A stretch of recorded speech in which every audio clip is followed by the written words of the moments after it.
Hi again, people. This is a Douglas Heights shooting.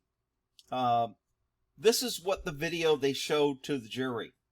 I thought it was interesting when I did a little background, kind of what happened, and some more information. Let's take a look at this short clip. And at 1 minute and 54 seconds, who has the gun? Authority.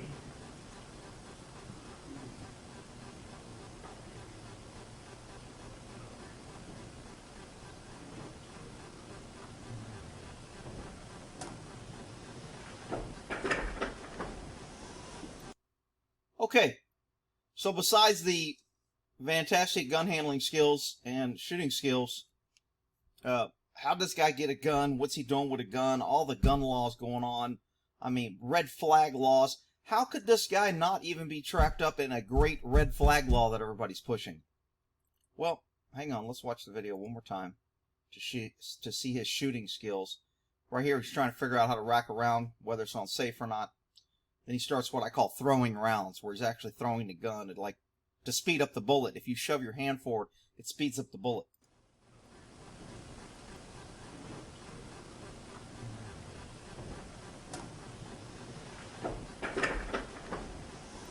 Okay, so who thinks this is the first time this guy's had a gun?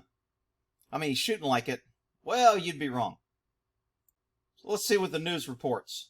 This is in Tennessee. 2 men wanted for a deadly shooting near UTC are both in jail. Good evening, I'm Kim Chapman. And I'm Latricia Thomas. Today, 2 men, both in jail.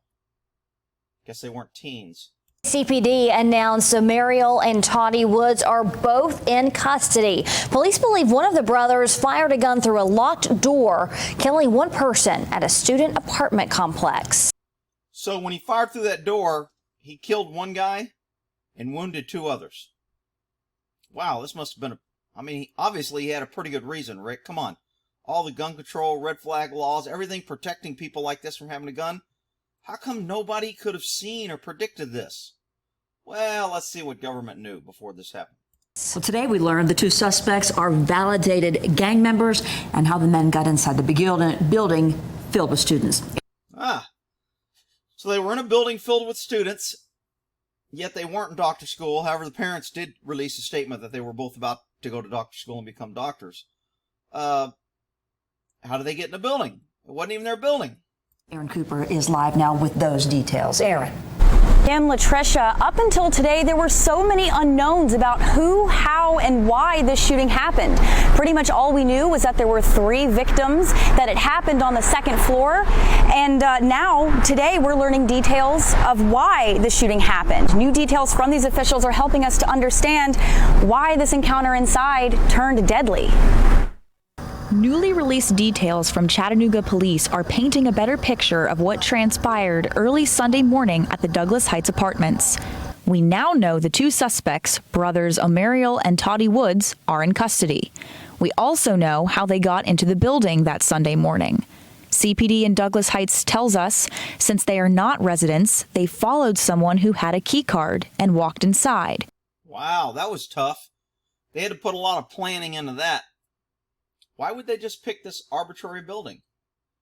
Could it be social media announced that they were having a party? You can see them here in this picture from surveillance video. Police say the Woods brothers were on their way to a party on the 2nd floor of the building. A party that they were not invited to, but they found out about. So 2 guys enter a building that's not theirs, full of students. They're not in school. They're not a student. Going to a party they heard about on Snapchat, and when they won't let them in, they shoot through the door. Wow. Don't forget, the mom said, these are good boys. They're on their way to doctor school. This resident told us on Monday his neighbors hosted the party. We became friends down at the pool, got their Snapchat. A party, Forrest told us, he almost attended. I'd even been ingoing. Police say, hours later, that the party turned deadly when Rigoberto Harkin wouldn't let the brothers into the party. Oh, so they were refused into the party. So these people inside tried to do the right thing. They said, you're not invited, you're trespassing, don't come in. But the people inside the apartment didn't have a gun. They couldn't defend themselves. But the people who said I want in, who were validated gang members by the government, who want to pass red flag laws that says if you think somebody's a danger, you can go get their guns, But when somebody who's a validated gang member, he can have a gun. We can't stop him. Yeah, that's just great. More laws. Court documents show O'Muriel then handed his brother Toddy a gun, and he shot through the locked door, killing Harkin and injuring Miguel Pimentel and Jose Garcia Lopez. Those names sound like, well, I don't know if we can make any assumptions. So they didn't know these people. They weren't invited. And because they weren't letting a party, this reminds me of the case I was working, and I did a crazy cop story on where we chased this guy forever. And he ended up, well, anyway, so in this case, this guy went to a party. They wouldn't let him in. He went to the car, got a knife, came back and cut the throat and faces of the two homeowners and the people that tried to stop him and left. And he was a gang member. But, you know, we can't be judging people, calling them gang members. That's not fair, Rick. As police continue to go over evidence taken from this deadly party, we've now learned none of the 3 victims or 2 suspects even lived here at Douglas Heights. Oh, so the people in the party didn't even live there, and they refused them entry. And the people who were trying to get in didn't live there, and they pulled out a gun and shot them. They didn't mention that the victims might have been opposite gang or whatever. They didn't say that, but who knows? Now, officials also tell us that all 3 victims of this shooting were in their 20s, and an official from Douglas Heights Apartments tells us that at this time they don't know, or they do know, that no one affiliated with this shooting were residents of Douglas Heights. So this is interesting because he shot 3 people. This is going to be classified as a mass shooting because the liberals, they're always great about redefining things. And because they've said any time 3 or more people get shot, we need to count that as a mass shooting.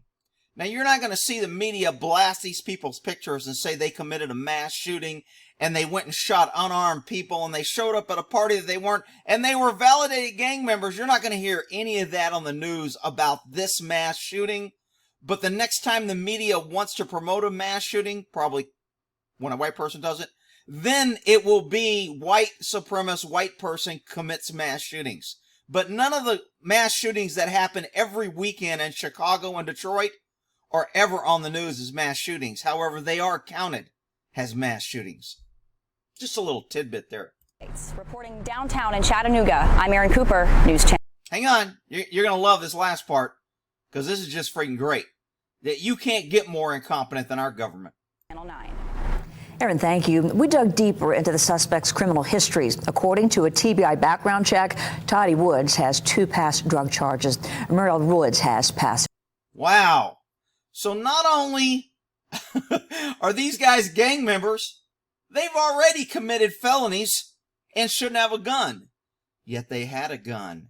And they showed up where they weren't supposed to be, in a no-gun zone, in an apartment they didn't belong to. They didn't have a key. And they followed someone in and they shot through a door and killed people. And it's a mass shooting that you're never going to hear about on the left-wing lying media. But wait, it gets better.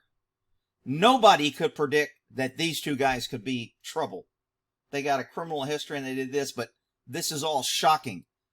But a red flag law taking guns from honest people who didn't do anything is a good idea. But these 2 guys, no. Government didn't have enough information to act. These guys were out on bail for felony charges with a gun. I can't freaking believe it. And the media is not yelling about the incompetence of government. And why do we want to give government more laws when they can't even find a guy who's freaking committed a crime? He's a validated gang member and they let him out on bail on gun and drug charges. And then he commits a shooting and they count it as a mass shooting. To say, you know what? We got 20 mass shootings. We need to enact red flag laws.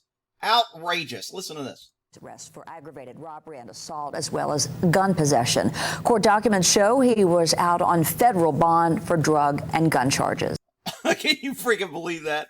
Federal gun charges. According to a and taken from we still can't figure out that these guys might be a threat. Government can't protect you from these guys. But we need red flag laws because there's too many mass shootings like this committed by good, lawful gun owners. There's just too many, Rick. We need red flags laws that take guns away from honest people. Honest people shouldn't have guns because government will stop people like this because they have all the red flags they need and they still can't stop them. This ought to be the poster case for freaking more laws that give government control over honest people that didn't do a damn thing. Outrageous. All right, In custody. we'll end that there.